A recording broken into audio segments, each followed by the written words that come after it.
Hello and welcome back to our podcast. Today we are going to talk about the growing epidemic, the obesity. And I am thirsheeth. And I am Sheikh Dawood. Today we are talking about a topic that is becoming increasingly urgent: obesity. Not just as a body size issue, but as a global health crisis. Right. The Health Organization now classifies obesity as a pandemic level concern. It's no longer just a problem in developed nations. It's rising rapidly in low and middle income countries too. To be clear, obesity is not just about appearance. It's about excess fat accumulation that impacts health. Medically, we define it as body mass index over 30. Now, let's look at some numbers. In 2023, over 1 billion people worldwide were living with obesity, including over 340 million children and adolescents. That's staggering. And it's more than a number on the scale.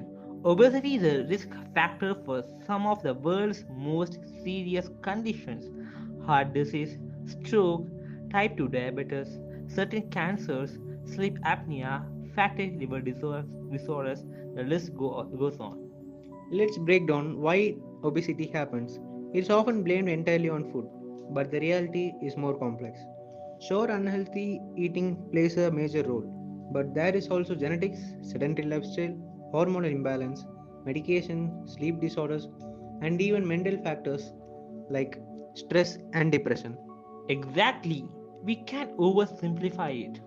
Two people can eat the same food and exercise similarly, but have completely different weight patterns. That's where factors like basal metabolic rate and insulin resistance come into play. Urbanization plays a huge role too. Think about it. More desktop, fewer physical activity, processed food availability, ride everywhere culture. It's a perfect recipe for obesity. And marketing does not help.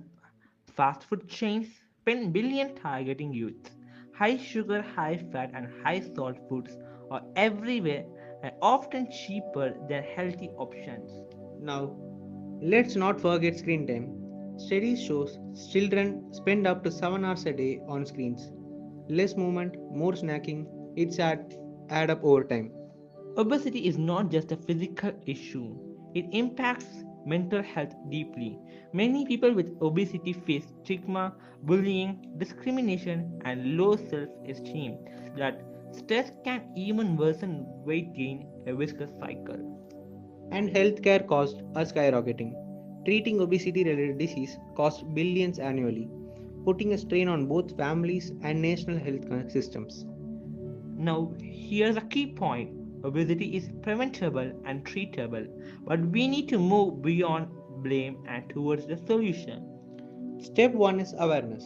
Many people don't even realize their health is at risk until something goes wrong. Regular checkups, BMI checks, and waist circumference monitoring can catch red flags early. And then there's the diet.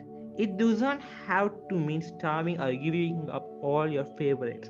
Small changes like reducing sugary drinks, choosing whole grain, adding fruits and vegetables can make a massive difference.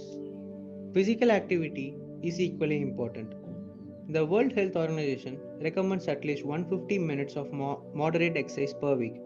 That's just 30 minutes a day, 5 days a week. Walking, cycling, yoga, it all counts. And sleep. People forgot this. Less than 6 hours of sleep regularly can disturb hormones like leptin and ghrelin, which regulate hunger, that lead to increased appetite and fat storage. Mental health support is crucial too.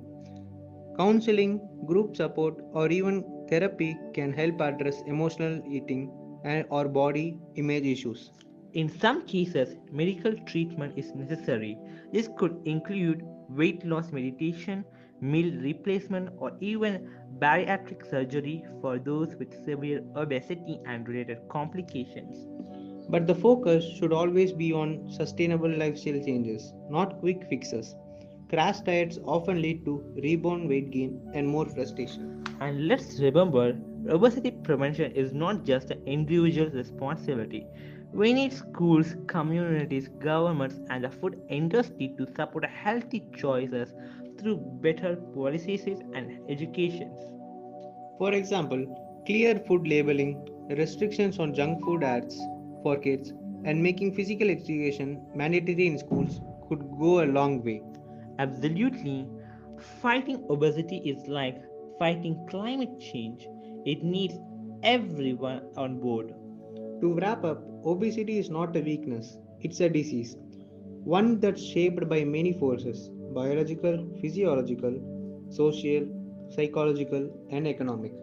So if you or someone you know is struggling with obesity, know that help is available and changes is possible.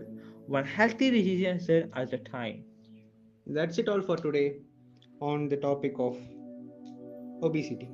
And remember, a healthier world begins with awareness, compassion, and action. Thanks for listening and take care of your health because it's the only place you have to live.